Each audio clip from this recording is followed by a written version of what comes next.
フォン日本語です。សួស្តីអ្នកទាំងអស់គ្នាសូមស្វាគមន៍មកកាន់ Channel រៀនភាសាជប៉ុន ហ្វុង日本語ទាំងអស់គ្នាថ្ងៃនេះខ្ញុំនឹងលើកយកនៅឃ្លាលើកទឹកចិត្តជាភាសាជប៉ុនដើម្បីមកចែករំលែកទៅកាន់អ្នកទាំងអស់គ្នាហើយក្នុងឃ្លានីមួយៗខ្ញុំក៏នឹងបញ្ចូលពាក្យនៅក្នុងឃ្លានោះផងដែរដើម្បីឲ្យអ្នកទាំងអស់គ្នាអាចយកពាក្យទាំងនោះយកទៅប្រើប្រាស់ជាឃ្លាជាប្រយោគថ្មីនៅពេលក្រោយទៀតបាននៅខ្លួនឯងមុននឹងចូលទៅកាន់វីដេអូរបស់យើងសូមអ្នកទាំងអស់គ្នាជួយចុច like និងជួយចុច subscribe Channel YouTube របស់ខ្ញុំមួយផងដើម្បីទទួលបាន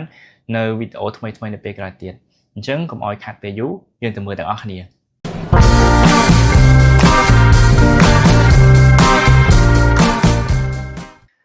បាទទាំងអស់គ្នាអញ្ចឹងយើងចូលមកកាន់ឃ្លាដំបូងរបស់យើងឃ្លាដំបូងរបស់យើងគឺずらいのは頑張っている証拠ずらいのは頑張っている証拠ការលំបាកគឺជាភស្តុតាងនៃការខំប្រឹងប្រែងអញ្ចឹងពាក្យថាず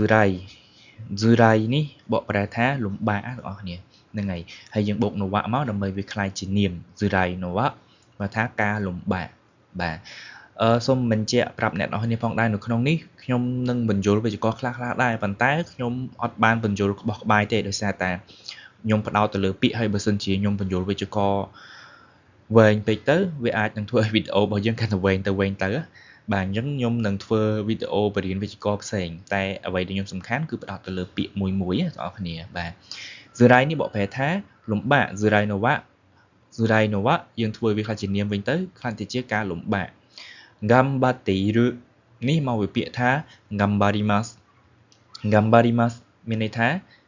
ខិតខំប្រឹងប្រែងទាំងអស់គ្នាច្បាស់ជាយល់ហើយពាក្យថា頑張りますហ្នឹងពាក្យច្រើនគឺអ្នកនរគ្នាយល់ហើយ証拠នេះបកប្រែថាភស្តុតាងណា証拠អញ្ចឹងずらいのは頑張っている証拠ការលំបាកគឺជាភស្តុតាងនៃការខិតខំប្រឹងប្រែងអញ្ចឹងយើងចូលទៅដល់ឃ្លាបន្ទាប់របស់យើងទៀតគឺ明日はもっと良くなる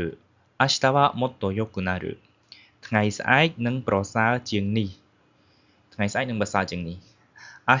អានេះដឹងតែអ្នកនរគ្នាដឹង 100% ណាបកប្រែថាថ្ងៃស្អែកហ្នឹងហើយថ្ងៃស្អែកម៉ូតូនេះជាងហើយ良くなるពាក្យថា良くなるនេះបកប្រែថាคล้ายទៅជាល្អទម្រង់វេយ្យាករណ៍なるなります何々になりますមានន័យថាคล้ายទៅជាអីមួយចឹងណាហើយដល់ពេលសម្រាប់គុណនាមវិញគុណនាមអ៊ីយើងលុបអ៊ីដាក់គឺហើយពាក្យថាយកគឺនេះមកពីពាក្យថាយ៉យហើយពាក្យថាយ៉យហ្នឹងគឺស្មើនឹងពាក្យថាអ៊ីល្អទាំងអស់គ្នាហ្នឹងហើយអញ្ចឹងនៅពេលដែលយើងយកអ៊ីហ្នឹងមកបបែកគឺយើងត្រូវការប្រែខ្លួនវាឲ្យជាយ៉យសិនបើយើងយកវាមកបបែកទាំងអស់គ្នាអញ្ចឹងយ៉យយើងលុបអ៊ីទៅថែមគឺទៅជាយកគឺណាឬបានคล้ายទៅជាល្អប្រសើរទៅដល់ឃ្លាបន្ទាប់របស់យើងទៀត自分を信じて大丈夫ជឿជាក់លើខ្លួនឯងចុះអ្វីមិនអីទេ自分នេះបកប្រែថាខ្លួនឯង信じてនេះមកពីពាក្យថា信じますកិរិយាសព្ទទី2បងប្អូនគ្នា信じますគឺមានន័យថាជឿជាក់大丈夫នេះក៏ប្រកបជាបងប្អូនគ្នាដឹងដែរណាមិនអីទេអូខេចឹងទៅអញ្ចឹងមានន័យថាជឿជាក់លើខ្លួនឯងចុះអ្វីមិនអីទេ自分を信じて大丈夫បាទអញ្ចឹងយើងចូលទៅកាន់ឃ្លាបន្ទាប់負けないで一歩ずつ負けないបកប្រែថាមិនចុះចាញ់យើងថែមដេកទៅជាកុំចុះចាញ់បែប負けないでくださいមានអីចឹងបងប្អូនហ្នឹងហើយអញ្ចឹងនេះមកពាក្យថា負けますបកប្រែថាចុះចាញ់ដល់ពេល負けないមិនចុះចាញ់負けないでください負けないでអញ្ចឹងមានន័យថាសូមកុំចុះចាញ់ណាបាទ一歩ずつ一歩បកប្រែថាមួយជំហានបងប្អូនគ្នា漢字នេះ漢字មួយ1ណាហើយអក្សរនេះ漢字នេះគឺ漢字歩くដើរ歩きますនៅពេលដែលពីរនឹងបូកបញ្ចូលគ្នាយើងអានថា ippo អ្នកនរគ្នាអាចស្វែងយល់និងរៀនបន្ថែមនៅក្នុងមេរៀន kanji បន្ថែមហើយក្នុងនេះខ្ញុំលើកតែពាក្យដើម្បីយកមកបញ្យល់ដល់អ្នកគ្នា ippo អញ្ចឹងពាក្យថា po ឬក៏ ho បកប្រែថាជំហានបើសិនជា2ជំហានយើងនិហុវិញទៅបើសិនជា3ជំហានយើងសានប៉ុវិញអញ្ចឹងណាដល់ពេល4ជំហានយងហុ5ជំហានងូហុអញ្ចឹងដល់ពេល6ជំហានទៅជារប៉ុវិញអញ្ចឹងបងប្អូនគ្នាអានឹងយើងស្វែងយល់ពាក្យខ្លួនឯងតាមក្រោយទៀតណាបកមកវិញអ៊ីប៉ុបកប្រែថាមួយជំហានហើយស៊ឹកស៊ឹនេះបកប្រែថាម្ដងមួយម្ដងអីគេមួយអញ្ចឹងណាហ្នឹងហើយអញ្ចឹងខាងមុខហ្នឹងអ៊ីប៉ុស៊ឹកស៊ឹអញ្ចឹងបកប្រែថាម្ដងមួយជំហានម្ដងមួយជំហានឧទាហរណ៍ថាកន្លែងនេះទៅជា story វិញ story បកប្រែថាម្នាក់បងប្អូនគ្នាម្នាក់ story ស៊ឹកស៊ឹម្ដងម្នាក់អញ្ចឹងទៅបើសិនជាfutari ស៊ឹកស៊ឹទៅជាម្ដង2នាក់ម្ដង2នាក់អញ្ចឹងទៅអាហ្នឹងរបៀបនៃការប្រើប្រាស់ស៊ឹកស៊ឹហ្នឹងបងប្អូនគ្នាបាទអញ្ចឹងឃ្លារបស់យើងមកគេណៃដេអ៊ីប៉ូស៊ឹកុំចុះចាញ់ដើរម្ដងមួយជំហានដើរម្ដងមួយជំហានあなたは十分頑張ってるあなたは十分頑張ってるអ្នកបានប្រឹងប្រែងខ្លាំងណាស់ហើយអ្នកបានប្រឹងប្រែងខ្លាំងណាស់ហើយអាណាតនេះអ្នកអានឹងដឹងទាំងអស់គ្នាហើយណា十分នេះ十分យើងអាចអានថាយុពឿនទេបងប្អូនគ្នាកន្លែងនេះណាkanji ដូចគ្នាមែនអក្សរ10ហើយនិងអក្សរនីតិមែនតែយើងអាចអានថាយុពឿននេះកន្លែងនេះយើងអានថា十分បកប្រែថាគ្រប់គ្រាន់ណាបងប្អូនគ្នាគ្រប់គ្រាន់ហើយ gambatte iru នេះមកពាក្យ gambatte iru ហ្នឹងភាសាគេកាត់បងប្អូនគ្នាបាទអញ្ចឹង gamarimasu យើងរៀនមុននឹងហើយណាបកប្រែថាខិតខំប្រឹងប្រែងអញ្ចឹងនេះបកប្រែថាខិតខំប្រឹងប្រែងគ្រប់គ្រាន់ហើយយើងបកប្រែមួយទៀតទៅឲ្យយើងស្រួលយល់ទៅខិតខំប្រឹងប្រែងខ្លាំងណាស់ហើយអញ្ចឹងទៅណាអញ្ចឹងកន្លែងនេះបកប្រែថាអ្នកបានខំប្រឹងប្រែងខ្លាំងណាស់ហើយあなたは十分頑張ってる小さな一歩が未来を変える小さな一歩が未来を変えるជំហានតូចមួយនឹងផ្លាស់ប្ដូរអនាគតជំហានតូចមួយនឹងផ្លាស់ប្ដូរអនាគតឥឡូវយើងចាប់ផ្ដើមមកបកប្រែ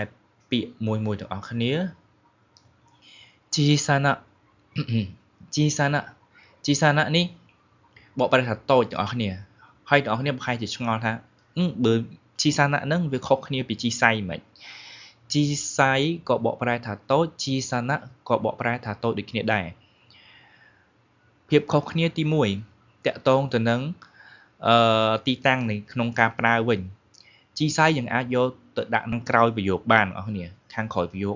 ឧទាហរណ៍ konokutsu wa chisai នេះយើងអាចប្រើបានប៉ុន្តែបើ konokutsu wa chisana អានោះយើងប្រើអត់បានទេអញ្ចឹង chisana នេះគឺយើងប្រើបានតែនៅមុខនាមទេពាក្យថា chisana នេះណាបកប្រែថាតូចដូចគ្នាតែយើងប្រើបានតែពីមុខនាមទេហើយមួយទៀតតកតងទៅនឹងបែបអារម្មណ៍ជីសៃបកប្រែថាតូចតែយើងសម្គាល់បែបត្រង់ទៅលើលក្ខណៈអ្វីមួយបោះវត្ថុអីមួយហ្នឹងឬក៏បោះអីគេមួយហ្នឹងយើងចង់សម្គាល់ថាអាហ្នឹងវាមានភាពជាក់ស្ដែងវាគឺតូចបាទហើយដល់ពេលជីសាណានេះក៏បកប្រែថាតូចដែរក៏ប៉ុន្តែវាបែបលំអៀងទៅខាងផ្នែកអារម្មណ៍ច្រើនជាងណាបងប្អូនគ្នាវាខុសពីជីសៃដែលយើងនិយាយត្រង់ចង់សម្គាល់ថាអីមួយតូចចឹងទៅបាទហើយអ៊ីប៉ុនេះមួយជំហានហ្នឹងយើងរៀនមុននឹងហើយណាជីសាណាអ៊ីប៉ុបកប្រែជំហានតូចមួយចឹងទៅបាទហើយមីរ៉ៃនេះបកប្រែថាអនាគតមីរ៉ៃណាបាទហើយខែរុបកប្រែថាផ្លាស់ប្ដូរបាទអញ្ចឹងមានន័យថាជំហានតូចមួយនឹងផ្លាស់ប្ដូរអនាគតជីសាណាអ៊ីប៉ុកៈមីរ៉ៃអូខែរុបាទអញ្ចឹងយើងចូលដល់ឃ្លាបន្ទាប់របស់យើងទៀត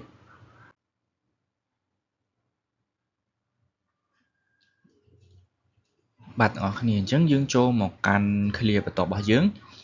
អានថា諦めない心それが力諦めない心それが力ចិត្តមិនបោះបង់គឺជាកម្លាំងពិតប្រាកដបាទខ្លះនេះគេបករៀងបន្ថែមន័យទៀតប៉ុន្តែក្នុងនេះវាអត់មា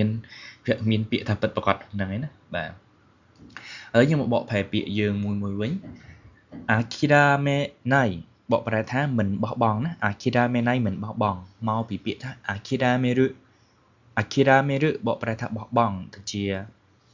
ទម្រង់បដិសេធ Akiramenai មិនបោះបង់ Kokoro នេះបកប្រែថាចិត្តឬក៏បេះដូងអញ្ចឹងណាបងប្អូនគ្នាប៉ុន្តែមិនមែនបេះដូងមែនតែនទេណាបេះដូងមែនតែនហ្នឹងគេហៅ Shinzo ដល់ពេលចិត្តឬក៏បេះដូងដែលយើងប្រើន័យធៀបហ្នឹងគេហៅថា Kokoro បាទហើយ Chikara បកប្រែថាកម្លាំងណា Chikara កម្លាំងអញ្ចឹង Akiramenai Kokoro それが Chikara ចិត្តមិនបោះបង់គឺជាកម្លាំងពិតប្រាកដក៏ពិតវាអត់មានពាក្យពិតប្រាកដក្នុងនេះទេគេចង់មានន័យថាចិត្តដែលមិនបោះបង់នឹងឯងគឺជាកម្លាំងបាទ clear បន្ទាប់ពីនេះគឺ笑顔でいれば運も来る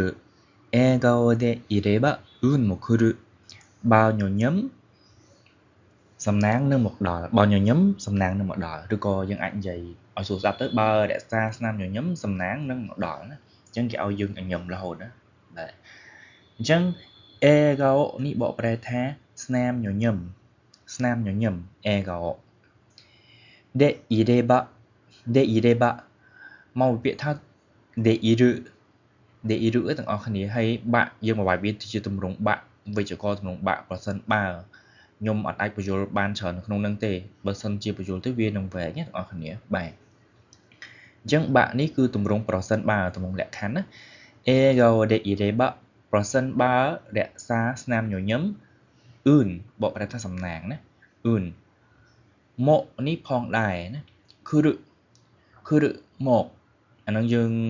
ផាច់ចេះណា kimas បបែកទៅជាទម្រង់ជីសុគេទៅជា kuru ego de ireba un mokuru បើរក្សាស្នាមញញឹមសំណាងនឹងមកដល់ឬយើងនិយាយថាបើញញឹមសំណាងនឹងមកដល់បាទ clear បន្ទាប់ kako wa kaerarenai demo mirai wa tsukureru kako wa kaerarenai demo mirai wa tsukureru អតីតកាលកែមិនបានតែអនាគតយើងអាចបង្កើតវាបានយើងមកមើលពាក្យមួយរបស់យើងវិញ kako បកប្រែថាអតីតកាល kako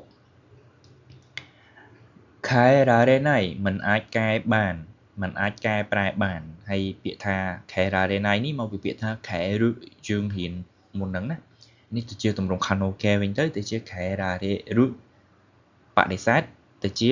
kaerarenai មិនអាចកែប្រែបាន demo ប៉ុន្តែ mirai wa tsukureru mirai នេះក៏រៀនហើយដែរបកប្រែថាអនាគតណាបាទហើយ tsukureru មកពីពាក្យ tsukurimasu មានន័យថាបង្កើត tsukurimasu ទៅជាទម្រង់ kanoke កិរិយាសព្ទក្រុមទី1 i ទៅជា e អញ្ចឹង ri ទៅជា re ណា tsukurimasu ទៅជា jisuke tsukureru បកប្រែថាអាចបង្កើតបាទអញ្ចឹងខ្ញុំអាន clear របស់យើងម្ដងទៀត kako wa kaerarenai demo mirai wa tsukureru មានន័យថាអតីតកាលមិនអាចកែបានតែអនាគតយើងអាចបង្កើតវាបានបាទ clear របស់យើងចុងក្រោយនេះគឺអានថា shippai wa seikou e no hinto shippai wa seikou e no hinto បកប្រែថាការបរាជ័យគឺជាតម្រុយឆ្ពោះទៅរកភាពជោគជ័យការបរាជ័យគឺជាតម្រុយឆ្ពោះទៅរកភាពជោគជ័យពាក្យថា shippai បកប្រែថាបរាជ័យ shippai បរាជ័យ seiko ជោគជ័យ seiko ជោគជ័យដែលវាផ្ទុយជាមួយនឹងពាក្យថា shippai នេះបងប្អូនគ្នាណាបាទនេះគឺជាបរិវារស័ព្ទ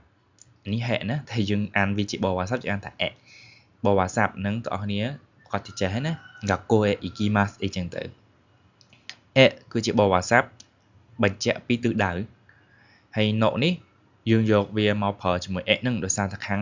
ក្រោយវានេះមាន hinto ជានាមណាបាទអញ្ចឹងដើម្បីភ្ជាប់ឲ្យបរិវារស័ព្ទនិងនាមនឹងជាប់គ្នាបានយើងយកណុយកមកដាក់ពីចំកថាណាបាទហើយ hinto នេះបកប្រែថាតម្រុយ hinto បកប្រែថាតម្រុយបាទអញ្ចឹងខ្ញុំអាន clear របស់យើងម្ដងទៀត shippai wa seikou e no hinto មានន័យថាការបរាជ័យគឺជាតម្រុយឆ្ពោះទៅរកភាពជោគជ័យបាទ បាទទាំងអស់គ្នាមិនដែរអញ្ចឹង clear លើកទឹកចិត្តជាភាសាជប៉ុនរបស់យើងទាំង10 clear ខ្ញុំបានយកមកចែកម្លែកទៅកាន់អ្នកទាំងអស់គ្នាហើយបើសិនជាអ្នកទាំងអស់គ្នាមានចម្ងល់ឬក៏អ្នកទាំងអស់គ្នាមានអ្វីដែលចង់ឲ្យខ្ញុំចែករំលែកបន្ថែមទៀតអ្នកទាំងអស់គ្នាអាច comment ប្រាប់ខ្ញុំបានហើយបើសិនជាទាំងអស់គ្នាពេញចិត្តនៃការចែកម្លែករបស់ខ្ញុំអ្នកទាំងអស់គ្នាសូមជួយចុច like និងជួយចុច subscribe នៅ channel របស់ខ្ញុំផងអរគុណច្រើនអ្នកទាំងអស់គ្នា